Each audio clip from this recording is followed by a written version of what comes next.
일반적인 통계에 의하면 사람은 하루에 100번에서 150번의 크고 작은 선택을 하며 살아간다고 합니다. 인생은 선택의 연속이요 그에 따른 열매를 감내하는 것이죠. 오늘 나의 선택은 내일의 나를 결정하게 됩니다. 어느 선택을 하느냐에 따라서 우리의 인생의 모습은 참 많이 달라지는 것 같아요.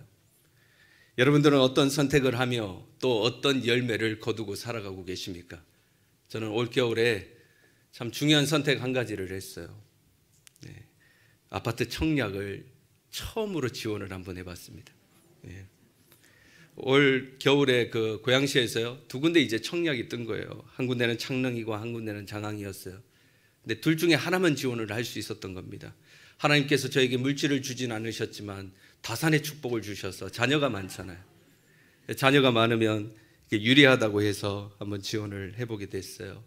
창릉을 지원해야 될까? 장항을 지원해야 될까? 창릉을 지원하자니 거리는 가까운데 경쟁률이 너무 센 거예요. 장항을 지원하자니 경쟁률은 낮은데 거리가 좀 있는 거예요. 한참 고민을 하다가 그래도 교회랑 가까운 것이 좋겠다 싶어서 창릉을 지원했습니다. 근데 똑하고 떨어졌네요. 제 점수를 이렇게 살펴보니까 장항이 지원했더라면 붙었을 터인데, 그래서 제가 순간의 선택이 아파트를 결정하는구나. 여러분, 세상의 문제도 이렇게 선택이 중요한데요, 신앙의 문제, 믿음의 문제는 얼마나 중요하겠습니까? 여러분, 예전에 광고에 한 번의 선택은 10년을 좌우합니다, 이런 문구가 있었어요. 근데 여러분, 신앙의 선택은요 평생, 아니 영원을 좌우한다는 것입니다. 우리는 히브리서 11장의 말씀을 계속 들어오면서 믿음의 사람들에 대해서 우리는 도전받고 있어요. 여러분, 믿음의 사람들의 공통점이 무엇인지 아십니까? 중요한 순간마다 그들은 믿음의 선택을 했다는 거예요. 여러분, 롯은요 자신의 육신의 안목으로 소돔과 고모라를 선택하죠. 그 결과는 비극이었어요. 반면에 아브라함은요 믿음의 선택을 해서 하나님으로부터 놀라운 축복을 받습니다. 여러분, 에서는요 팥죽 한 그릇을 선택하고 장자권을 잃어버렸지만 야곱은 믿음의 선택을 따라 장자의 축복의 은혜를 누리게 돼요. 사랑하는 성도 여러분, 우리는 인생의 고비고비마다 선택을 하며 살아갑니다. 여러분들의 삶의 자리에서 육체의 선택이 아닌 믿음의 선택을 따라 육체가 잘되고 영원히 축복받는 은혜가 임하기를 소원합니다. 여러분, 오늘 본문은 인생의 고비 때마다 믿음의 선택을 한 사람, 모세 이야기예요. 모세는 인생을 120년 살았습니다. 그런데 그 120년의 인생은 3등분으로, 세 부분으로 구분할 수 있어요. 첫 번째 40년, 두 번째 40년, 세 번째 40년이에요. 처음에 40년은 왕자의 삶이었습니다. 그는 세상을 다 가진 것처럼 교만의 인생을 살아왔죠. 두 번째 40년은 하나님께서 모세를 목동의 인생으로 살아가게 만드셨어요. 그때 그를 겸손하게 낮추십니다. 겸손의 40년을 살아요. 그리고 마지막 40년은 출애굽한 이후에 이스라엘 백성들과 광야의 삶을 살아가면서 이스라엘 백성들을 인도하는 리더의 삶, 그리고 그 삶 가운데 하나님 날마다 승리를 주셨어요. 승리의 40년. 모세는 그때마다 선택해야만 했습니다. 그 모세는 성경에 보니까 믿음의 선택을 했고, 그 믿음의 선택을 따라 교만의 40년에서 겸손의 40년을, 또 겸손의 40년에서 승리의 40년, 그 인생이 그렇게 변화되었다고 성경은 우리에게 말씀하고 있어요. 여러분, 그렇다면 모세는 어떻게 이렇게 믿음의 선택을 할 수 있었을까요? 어떻게 모세는 믿음의 사람으로 거듭날 수 있었을까요?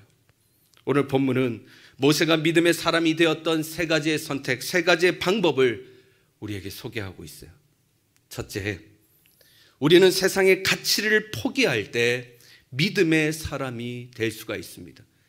그러니까 세상의 가치를 포기하는 선택을 한 것이죠. 히브리서 11장 24절이에요. 히브리서 11장 24절 같이 읽어봅니다. 시작. 믿음으로 모세는 장성하여 바로의 공주의 아들이라 칭함받기를 거절하였더라. 여러분, 지난주에 우리는 모세의 출생에 관한 이야기를 들었습니다. 모세가 이 땅에 태어났을 때 3개월 후에 그는 테바, 갈대 상자에 담겨 나일강에 던져졌어요. 하나님은 바로 공주에게 은혜를 주셨고 그 공주에 의해서 모세는 건짐을 받습니다.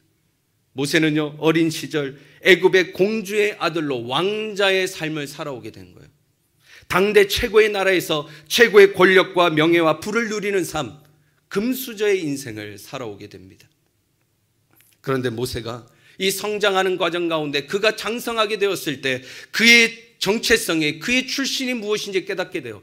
자신이 애굽의 왕자로 태어난 것이 아니라 히브리 노예의 아들이라는 사실을 깨닫게 됩니다. 출애굽기 2장 11절 12절 한번 보실까요? 출애굽기 2장 11절 12절 우리 같이 한 목소리로 같이 읽어봅니다. 시작. 모세가 장성한 후에 한 번은 자기 형제들에게 나가서 그들이 고되게 노동하는 것을 보더니 어떤 애굽 사람이 한 히브리 사람 곧 자기 형제를 치는 것을 본지라. 좌우를 살펴 사람이 없음을 보고 그 애굽 사람을 쳐 죽여 모래 속에 감추니라. 아멘. 모세가 장성했을 때요, 어느 날 애굽 사람에게 학대받는 히브리인을 보게 됩니다. 근데 그 히브리인을 보고 긍휼한 마음이 들었어요. 그리고 그를 구해주고 도와주게 되죠. 그런데 우리가 읽었던 출애굽기 2장 11절 12절에 보면 모세가 히브리인을 어떻게 이야기하냐면 자기의 형제로 여겼다고 설명하고 있어요. 모세가 바로 자기 자신이 히브리인이라는 것을 깨달았다는 것이죠. 여러분, 모세가 자신의 애굽 사람이 아니요 히브리 사람이라는 것을 깨달았다는 것의 의미는 무엇입니까? 자기가 세상 사람이 아니라 바로 하나님의 사람이라는 것을 알았다는 거예요. 여러분, 모세가요 왕자의 삶을 거절하는 것은 쉽지 않는 일이에요. 세상을 호령하고 세상을 움직일 수 있는 그 권세와 명예를 포기하는 겁니다. 만약에 이번에 포기한다고 그러면 다시는 그의 인생 가운데 이러한 기회는 없는 거예요. 그럼에도 불구하고 모세는 자기 자신이 하나님의 사람이라는 그 정체성을 깨달았을 때 세상의 가치, 그 왕자의 삶의 가치를 주저함 없이 내려놓습니다. 사랑하는 성도 여러분, 그렇습니다. 내가 하나님의 사람이 되는 순간 그 진리를 위해 세상의 것을 포기할 수 있는 것입니다. 사랑하는 성도 여러분, 여러분들은 하나님의 사람이십니까? 모세는 자신의 정체성, 내가 하나님의 백성이라고 하는 사실을 깨닫는 순간 왕자의 자리를 내려놓아요. 여러분, 철로역정이라고 하는 책에 보면 크리스찬이라고 하는 이 주인공이 예수를 믿어요. 하나님의 사람이 됩니다. 그리고 천성을 향해서 나아가는 그 길목에 허영의 도시에 들어가요. 그 도시는요, 세상의 가치, 세상 사람들이 좋아하는 모든 물건을 파는 곳이었습니다. 그 도시에 들어갔을 때 상인들이 이 크리스찬을 환영합니다. 크리스찬 씨 어서 오세요. 이 도시는 당신이 원하는 것 뭐든지 살 수 있습니다. 골라보세요. 직업을 팔고 땅을 팔고 명예를 팔고 계급, 술, 도박, 게임, 취미 무엇이든지 있습니다. 그때 크리스찬은 그 상인들에게 이렇게 고백을 하죠. 나는 진리를 사기 원합니다. 내가 하나님의 백성이 되고 하나님의 사람이 되고 보니까 내가 추구해야 될 것은 바로 진리였다는 거예요. 그 진리에 방해되는 그 모든 세상 가치는 나는 내려놓겠습니다. 사람들이 막 조롱하지요. 그럼에도 불구하고 그는 세상 것 내려놓고 진리를 소유하겠다고 그의 여행길을 떠나요. 그것이 바로 크리스찬의 믿음이 되었어요. 여러분, 성경에는요, 하나님 때문에 세상에 좋은 것을 내려놓고 세상 것 포기하며 살아갔던 인생의 이야기들이 참 많이 기록되어 있죠. 대표적인 사람 요셉입니다. 여러분, 요셉은요 보디발 장군의 종으로 살아갔던 인생이었어요. 한날은 그 장군의 아내가 요셉을 유혹하죠. 요셉아, 너와 나만이 아는 은밀한 관계를 맺죠. 그때 요셉은 담대하게 이렇게 선포합니다. 하나님이 살아계십니다. 그리고 하나님이 나를 보고 계십니다. 자기가 하나님의 백성임을 깨닫고 살아온 인생이었던 것이죠. 그래서 세상의 유혹을 거절합니다. 그리고 세상의 그 욕정을 포기하고 그 믿음을 끝까지 지켜냅니다. 하나님은 그런 요셉을 알고 계셨습니다. 그래서 하나님은 그 요셉의 인생을 형통케 하시고 또 세상에 축복을 주시고 세상을 구원하는 구원자의 인생으로 요셉을 놀랍게 바꿔주셨어요. 여러분, 파인애플 스토리라고 하는 책이 있어요.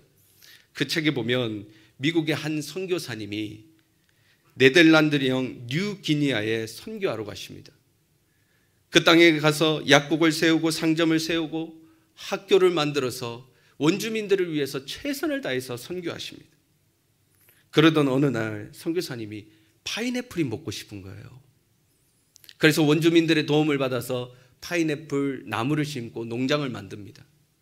파인애플 열매가 열리려면 3년이 필요한 모양이죠. 3년 동안 애쓰고 수고해서 열심히 가꿨습니다. 열매를 수확하려고 하는 그 순간 어느 날 보니까 파인애플이 다 도둑맞고 없는 거예요. 이게 어떻게 된 일인가 조사를 해봤더니 세상에 그 파인애플 농장을 함께 세웠던 그 원주민들이 있잖아요. 그 원주민들이 다 훔쳐간 겁니다. 너무 화가 났어요. 그래서 그 원주민들을 불러서 왜 파인애플을 가져갔냐고 이렇게 추궁을 했더니 원주민들이 하는 말이 정글의 법칙은 나무를 심는 자가 나무의 주인이라는 거예요. 그래서 가져갔다는 겁니다. 그래서 화가 나가지고 약국 문을 닫아버렸어요. 그랬더니 원주민들이 막 약국에서 약을 사야 되는데 사지 못하니까 막 아우성치고 난리가 난 겁니다. 결국에 선교사님이 모든 걸 양보하고 약국을 다시 열었어요. 근데 뭐가 먹고 싶죠? 파인애플이 먹고 싶은 거예요. 그래서 다시 파인애플 나무를 심기로 결정했어요. 원주민들을 다시 불렀습니다. 네, 약속을 맺는 거예요. 지금까지의 파인애플 나무는 전부 다 원주민 당신들 거. 이제부터 심는 파인애플 나무는 전부 내 거. 이렇게 다 공평하게 약속을 맺어요. 그리고 파인애플 나무를 심고 3년을 또 기다렸습니다. 수확하려고 하는데 파인애플 어떻게 됐을까요? 다 도둑 맞은 거예요. 또 너무 화가 나잖아요. 다시 원주민들을 불러서 아니 우리가 분명히 3년 전에 약속을 하고 당신들 거 내 거 분명히 나누었는데 왜 또 훔쳐갔냐고 물었더니 원주민들이 하는 말이 정글의 법칙은 나무를 심는 자가 그 나무의 주인이라는 거예요. 선교사님이 이해가 되지 않는 거예요. 그래서 선교 활동을 접고 미국으로 돌아갔어요. 하나님 앞에서 기도했습니다. 하나님, 저 뉴기니아에 사는 원주민들은 절대 바뀌지 않습니다. 저 사람들 참 나쁜 사람들입니다. 절대 예수 믿지 않을 것 같아요. 그렇게 한참이나 기도했더니 하나님께서 선교사님 마음에 찾아와서 이렇게 신비한 음성을 들려주시더래요. 거저받았으니 거저주라. 그 하나님의 음성을 듣는 순간 망치로 머리를 맞는 것 같았대요. 내가 예수를 몰랐을 때 내가 죽을 수밖에 없는 자였는데 하나님의 생명 거저주어서 내가 하나님의 자녀 됐는데 내가 거저주지 못했다는 거예요. 크게 하나님 앞에 회개하고 다시 뉴기니아로 넘어가십니다. 넘어가자마자 파인애플 나무를 다시 심었어요. 3년이 지났습니다. 파인애플 또 다 없어졌어요. 근데 놀라운 변화가 생겼어요. 이번에 변화는 선교사님이 화내지 않았다는 거예요. 그러니까 원주민들이 신기하잖아요. 저 선교사가 분명히 화를 내야 되는데 화를 안 내잖아요. 선교사님에게 찾아왔어요. 선교사님 왜 화를 내지 않습니까? 그랬더니 선교사님이 하시는 말씀이 이 파인애플 나무는 내 것이 아닙니다. 하나님 것입니다. 마음껏 가져가십시오. 그러자 원주민 마을에 이상한 소문이 돌기 시작했습니다. 세상에 이 파인애플 나무가 선교사님께 아니라 하나님 거라고 하는 소문이 돌기 시작했어요. 우리가 하나님 걸 훔치면 우리가 재앙을 받을 것이 아닌가. 그래서 원주민들이 파인애플 들고 다 선교사님에게 찾아왔대요. 더 놀라운 사실은요, 비로소 원주민들이 그 선교사님의 하나님을 믿기 시작했다는 겁니다. 여러분, 이 책이 우리에게 도전해주는 두 가지 중요한 메시지가 있어요. 첫째는 내가 하나님의 사람임을 깨달을 때 나의 파인애플을 포기할 수 있다는 거예요. 두 번째는 파인애플을 포기했더니 하나님은 원주민들의 생명을 구원하는 은혜를 주셨다는 겁니다. 사랑하는 성도 여러분, 그렇습니다. 여러분의 삶의 자리에서 여러분들의 파인애플은 무엇입니까? 우리가 이 세상 살아가면서 내가 포기하지 못하는 이 세상의 가치는 무엇입니까? 왜 우리는 내 삶의 자리에서 나의 파인애플을 내려놓지 못할까요?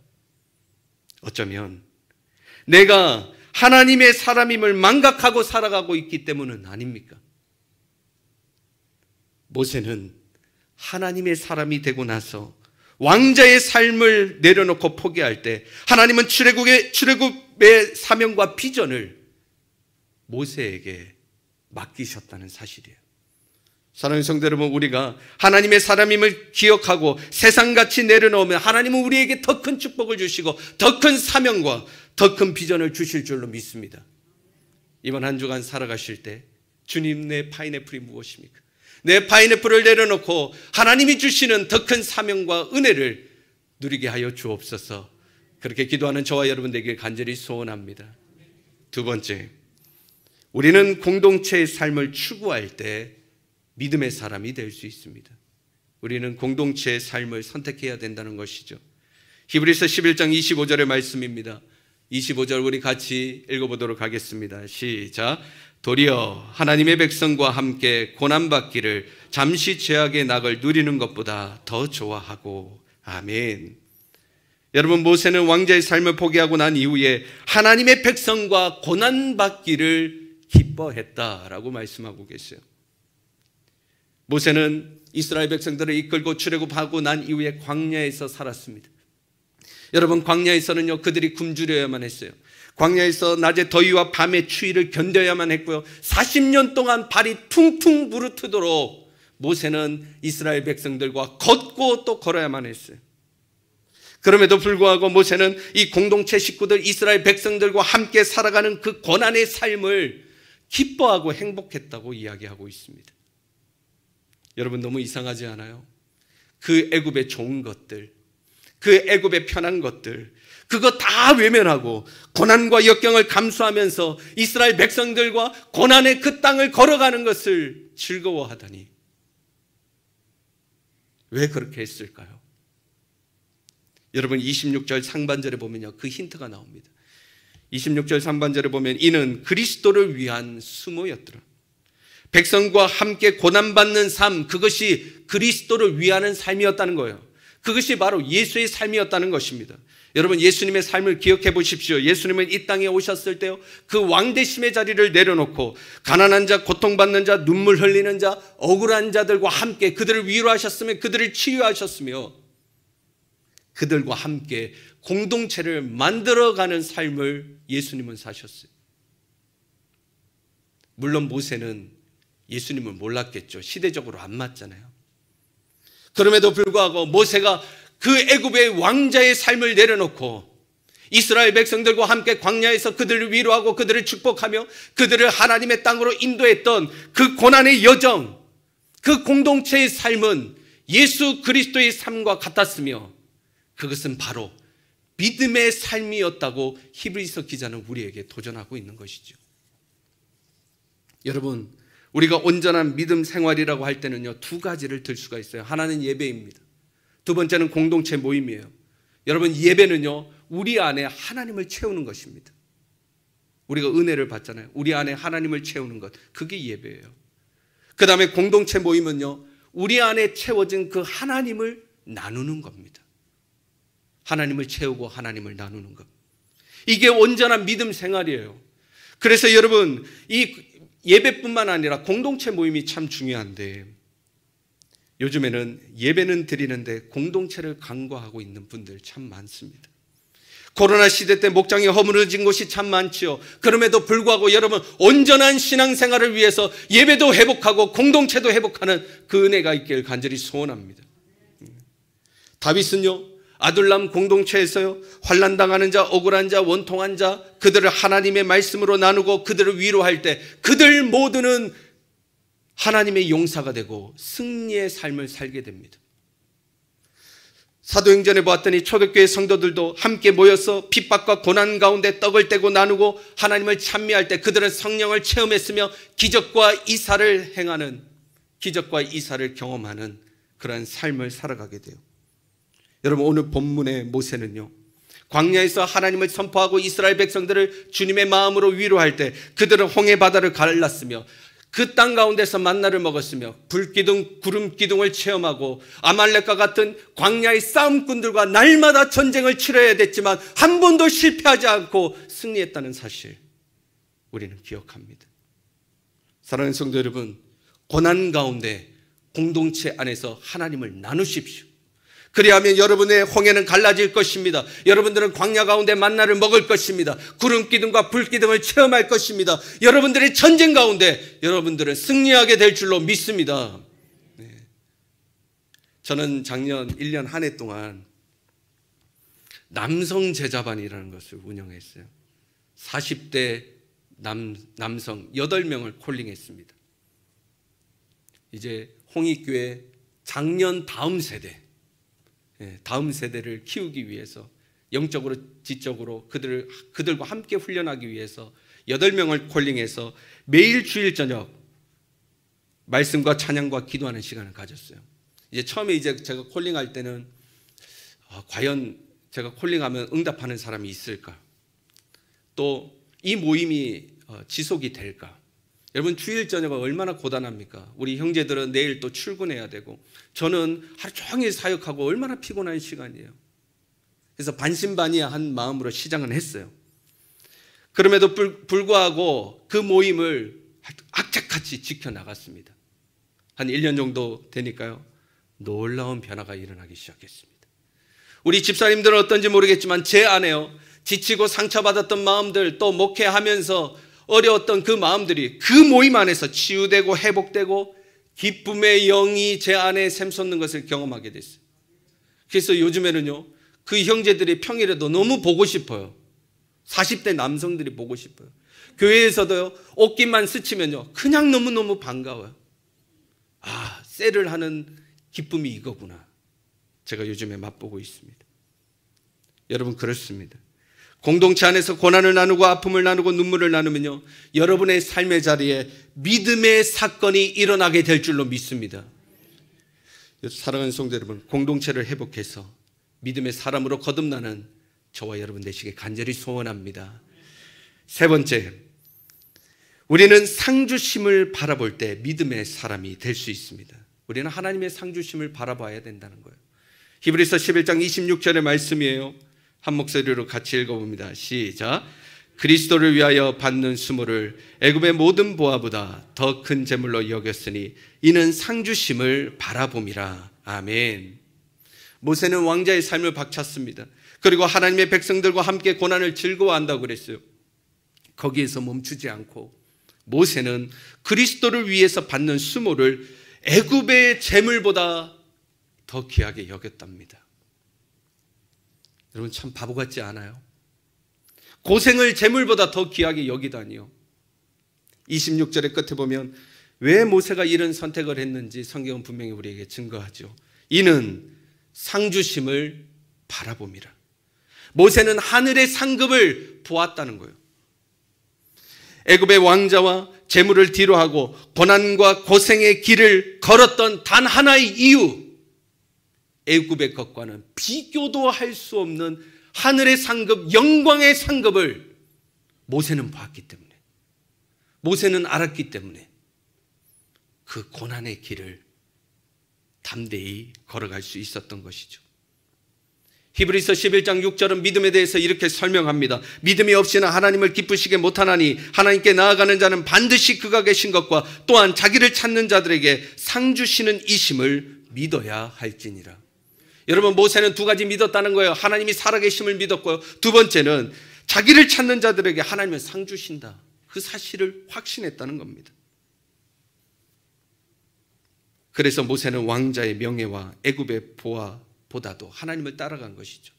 여러분, 모세가 애굽의 그 좋은 것들, 그것이 얼마나 자신의 육체적인 인생에 기쁨을 주는지 알았을까요? 몰랐을까요? 알았어요.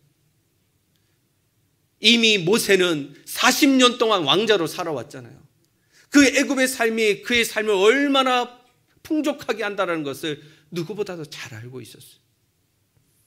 그럼에도 불구하고 그는 하늘의 상급을 또렷이 보았기 때문에 그 애굽의 좋은 것들 다 내려놓고 광야로 나아가죠. 여러분, 히브리서 12장 2절은요, 예수님 또한 상급을 위해 고난의 길을 걸으셨다 말씀하고 계십니다. 믿음의 주요 예수를 바라보자 그는 그 앞에 있는 기쁨을 위하여 십자가를 참으사 부끄러움을 개의치 아니하셨느니라. 예수님은 하늘의 상급 진정한 기쁨을 위해 십자가의 잠깐의 고통을 견뎌내셨습니다. 제가 처음에 결혼했을 때요, 저희 사모에게 명품 가방 2개가 있었어요. 그 명품 가방 보관하는 방법이 특이하더라고요. 깜짝 놀랐습니다. 가방을 또 다른 청가방에다가 싸더라고요. 그렇게 해서 보관을 하는 거예요. 신기한 장면이었죠. 근데 하필이면 목사와 결혼을 해서요, 그거 교회 한 번 메고 오지도 못하고, 제가 그냥 담대하게 들고 오라 그랬어요. 뭐 죄 짓는 것도 아닌데. 근데 사모가 그거 어떻게 드냐는 거예요. 그래서 무려 10년 이상을 신주단지 모시듯이 저희 집 장롱 깊숙한 곳에 있었어요. 그걸 어떻게 하나 제가 이렇게 맨날 쳐다보고 있으니까 결국에 얼마 전에 그거 다 필요한 분들에게 나눠주더라고요. 그걸 보니까 제 마음이 미안하기도 하고 안타깝기도 하고 그렇잖아요. 그래서 제가 농담으로 짝퉁이라도 하나 사줄까요? 딱 그랬더니 저희 사모가 쳐다도 안 보더라고요. 여러분, 명품을 아는 자 짝퉁 쳐다보지 않습니다. 하늘의 상급을 보는 자 이 땅의 것에 마음 두지 않습니다. 제가 처음에 아까 아파트 청약 떨어졌다고 말씀드렸죠. 근데 이게 처음으로 하다 보니까 이게 막 복잡하더라고요, 되게. 제가 점수를 이렇게 기입을 해야 되는데 저의 실수로 5점을 낮추어서, 원래는 5점이 더 높은데 5점을 낮춰서 신청을 한 거예요. 근데 이제 당첨자 발표가 딱 나잖아요. 딱 났는데 제가 정상적으로 기입을 했으면 이 당첨이 된 거였어요. 그러니까 얼마나 아깝습니까, 제가. 그래서 아까워서 이렇게 물끄러미 그 점수를 보고 있는데 저희 아내가 저에게 이런 말을 했어요. 목사님, 우리가 이 땅에 나그네고 우리가 천국을 본향 삼아 살아가는데 집이 있으면 어떻고 집이 없으면 어떠냐는 거예요. 우리 지금까지 지내오는 동안 하나님이 먹이시고 입히시는 그 은혜 우리가 경험했으니 앞으로도 그럴 것이다. 목사와 사모가 바뀐 것 같았어요. 제가 사모 같고 저희 아내가 막 목사 같은 이야기를 하는 거예요. 그러면서 저희 아내가 우리 목회자 인생 살아가기로 했으니까 더 큰 영광 사모하며 살아가자, 그렇게 이야기하는데 제 마음이 참 자유해졌습니다. 바로의 공주의 아들이라 칭함받기를 거절한 모세, 잠시 죄악의 낙을 누리기보다 하나님의 백성과 고난받기를 기뻐한 모세, 그리스도를 위한 수모를 애굽의 모든 재물보다 더 귀한 것으로 여긴 모세, 그는 바보가 아니었습니다. 그는 어리석은 사람이 아니었어요. 그는 믿음의 눈을 들어 상주심을 바라보고 묵묵히 그 하나님께 걸어갔던 믿음의 사람, 참 똑똑한 사람이었어요.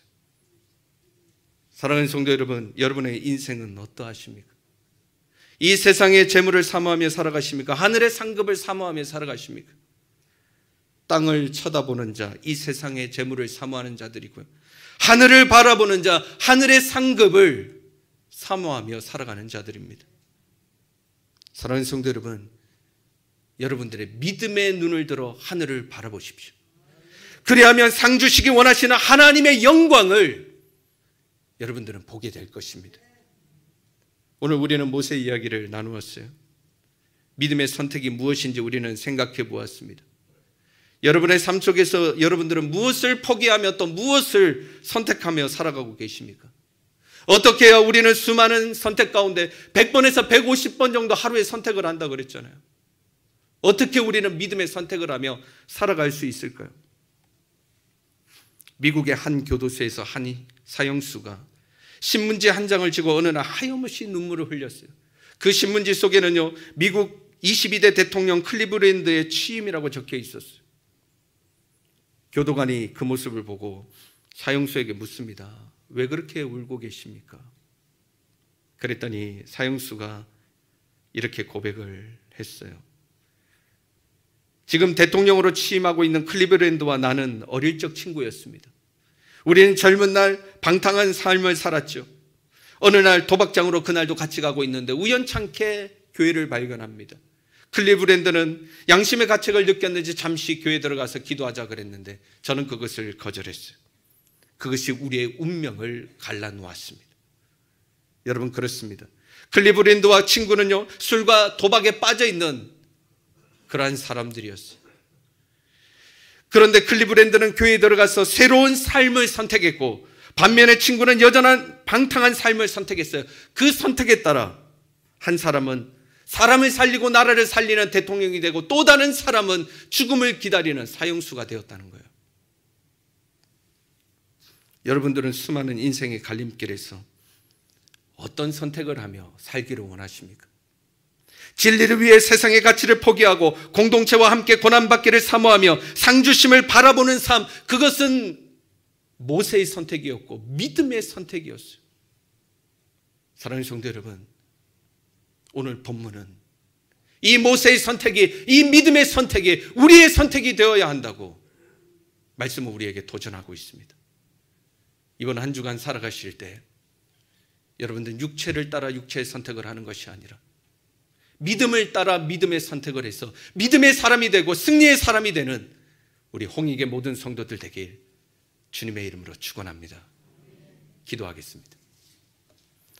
고맙고 감사하신 하나님, 오늘 모세의 이야기를 통해서 우리에게 또 은혜의 도전의 말씀 주시니 참으로 감사합니다.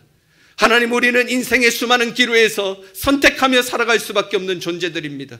그러나 하나님, 우리가 육체의 눈으로 육체의 선택을 하는 것이 아니라 믿음의 눈으로 믿음의 선택을 해서 믿음의 길을 걸어가는 하나님의 백성들 되게 하여 주시옵소서. 하나님, 우리의 심령을 붙들어 주시기를 간절히 원합니다. 하나님, 세상 모든 사람들이 세상의 가치를 쫓아갈 때 우리는 하나님의 진리를 쫓는 사람들 되게 하여 주시고, 그리하여 하나님 모세처럼 믿음의 용장으로 이 세상을 승리해 나가는 하나님의 백성들 되게 하여 주옵소서. 이 모든 말씀 예수님의 이름으로 기도드렸습니다. 아멘.